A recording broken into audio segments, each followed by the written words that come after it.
ये very most question और paper में आना भी। ठीक है, अब इसमें क्या पूछा है, राम लक्ष्मण परशुराम संवाद कविता के आधार पर लक्ष्मण परशुराम के संवाद को लिखिए।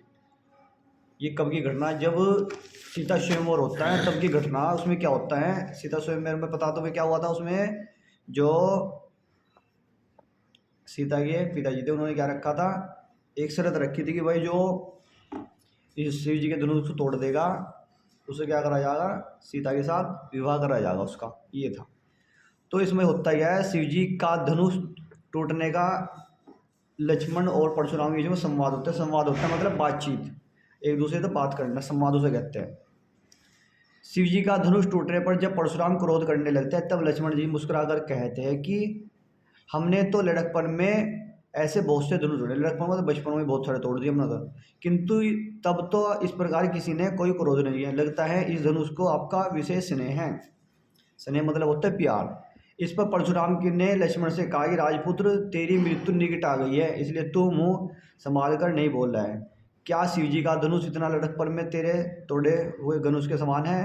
लक्ष्मण प्रत्युत्तर में कहते हैं कि मेरी दृष्टि में तो सभी धनुष एक जैसे हैं, एक समान है मतलब। फिर इस पुराने धनुष को तोड़ने में हमारी कोई लाभ हानि नहीं है। राम जी ने छुआभर था तो यह टूट गया, मतलब इसलिए उसका हाथ ही लगाया था और टूट गया अपने आप ही, वो पहले पुराना था।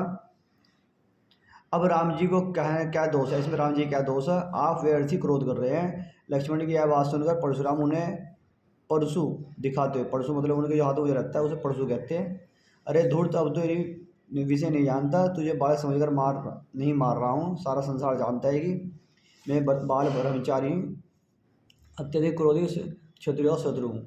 मैंने अनेक बार पृथ्वी से जो ब्राह्मण जो क्षत्रिय विहीन कर दिया उन्होंने, किसे, पूरी पृथ्वी को सारे क्षत्रिय मार दिए, और फिर भी जो उसको 2-3 बार पता नहीं कितनी बार खत्म करके ब्राह्मणों को दान कर दिया है पूरी पृथ्वी। मेरे परशु से सदस्य मृत्यु के बढ़ेकर तू अपनी माता पिता को संकोच कर अन्य तेरी क्या दशा होगी सोच ले। तो ये घटना हुई थी वहाँ से उस टाइम। ठीक है, आइए समझे बात, बस सेम टू सेम ऐसे लिखना।